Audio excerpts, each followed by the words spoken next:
ಧಾರವಾಡ ಪ್ರತ್ಯೇಕ ಪಾಲಿಕೆ ವಿನಯ ಕುಲಕರ್ಣಿ ದೃಢ ನಿಲುವು. ಹುಬ್ಬಳ್ಳಿ ಧಾರವಾಡ ಮಹಾನಗರ ಪಾಲಿಕೆಯನ್ನ ವಿಭಜಿಸಿ ಪ್ರತ್ಯೇಕ ಪಾಲಿಕೆ ರಚಿಸುವುದು ನಮ್ಮ ದೃಢ ನಿಲುವು. ನನ್ನ ಕ್ಷೇತ್ರದ ಅಭಿವೃದ್ಧಿಯೇ ನನ್ನ ಗುರಿ, ನನ್ನ ಮತದಾರ ಸೇವೆ ನನ್ನ ಸೇವೆ ಅಂತ ಮಾರ್ಮಿಕವಾಗಿ ಶಾಸಕ ವಿನಯ್ ಕುಲಕರ್ಣಿ ಹೇಳಿದ್ದಾರೆ. ಕಿತ್ತೂರು ತಾಲೂಕಿನ ದೊಂಬರಕೊಪ್ಪ ಐಬಿಯಲ್ಲಿ ಮಾಧ್ಯಮಗಳೊಂದಿಗೆ ಮಾತನಾಡಿದ್ರು. ಈ ಕುರಿತು ಈಗಾಗಲೇ ಮುಖ್ಯಮಂತ್ರಿ ಸಿದ್ದರಾಮಯ್ಯ ಅವರೊಂದಿಗೆ ಚರ್ಚೆ ನಡೆಸಲಾಗಿದೆ ಎಂದಿದ್ದಾರೆ. ಪ್ರತ್ಯೇಕ ಪಾಲಿಕೆ ರಚನೆಗೆ ಯಾರು ಕೂಡ ಅಡ್ಡಿಯಾಗ್ತಿದ್ದಾರೆ ಎಂಬುದು ಎಲ್ಲರಿಗೂ ತಿಳಿದ ವಿಚಾರ ಅಂತ ಮಾರ್ಮಿಕವಾಗಿ ಹೇಳಿದ್ದಾರೆ. ಪ್ರತ್ಯೇಕ ಮಹಾನಗರ ಪಾಲಿಕೆಗಾಗಿ ರಾಜ್ಯಪಾಲರ ಬಳಿ ಅರ್ಜಿ ಸಲ್ಲಿಸಲಾಗಿದ್ದು ಅದನ್ನ ಯಾರೋ ತಡೆಯುತ್ತಿದ್ದಾರೆ ಎಂಬ ಅಸಮಾಧಾನವನ್ನು ವ್ಯಕ್ತಪಡಿಸಿದರು.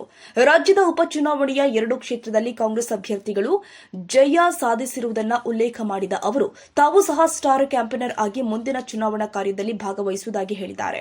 ದಾವಣಗೆರೆಯಲ್ಲಿ ಯಾವುದೇ ಭಿನ್ನಾಭಿಪ್ರಾಯ ಇಲ್ಲದೆ ಪಕ್ಷದ ಗೆಲುವು ಖಚಿತ ಅಂತ ವಿಶ್ವಾಸ ವ್ಯಕ್ತಪಡಿಸಿದ್ದಾರೆ. ಪದವೀಧರ ಕ್ಷೇತ್ರದ ಟಿಕೆಟ್ ಹಂಚಿಕೆ ಕುರಿತು ಸಣ್ಣ ಪುಟ್ಟ ಅಸಮಾಧಾನಗಳಿರಬಹುದು, ಆದರೂ ಲಿಂಬೆಕಾಯಿ ಅವರು ಪಕ್ಷದಲ್ಲಿ ಸಕ್ರಿಯರಾಗಿರುವುದರಿಂದ ಹೈಕಮಾಂಡ್ ಅವರ ಆಯ್ಕೆ ಸರಿಯಾಗಿದೆ ಅಂತ ಅಭಿಪ್ರಾಯಪಟ್ಟಿದ್ದಾರೆ. ಭವಿಷ್ಯದಲ್ಲಿ ಸಚಿವ ಸಂಪುಟ ವಿಸ್ತರಣೆ ನಡೆದರೆ ತಮಗೂ ಅವಕಾಶ ಸಿಗಬಹುದು ಎಂಬ ಆಶಯ ವ್ಯಕ್ತಪಡಿಸಿದ ಅವರು ಹೈಕಮಾಂಡ್ನ ಯಾವುದೇ ನಿರ್ಧಾರಕ್ಕೂ ಬದ್ಧನಾಗಿರುವುದಾಗಿ ಹೇಳಿದ್ದಾರೆ. ಪಕ್ಷದ ನಾಯಕರು ಆದ ಸಿದ್ದರಾಮಯ್ಯ ಮತ್ತು ಡಿಕೆ ಶಿವಕುಮಾರ್ ಅವರ ನಾಯಕತ್ವದಲ್ಲಿ ಕಾಂಗ್ರೆಸ್ ಪಕ್ಷ ಬಲಿಷ್ಠವಾಗಿ ಸಂಘಟಿತವಾಗ್ತಾ ಇದೆ ಅಂತ ವಿಶ್ವಾಸ ವ್ಯಕ್ತಪಡಿಸಿದ್ದಾರೆ.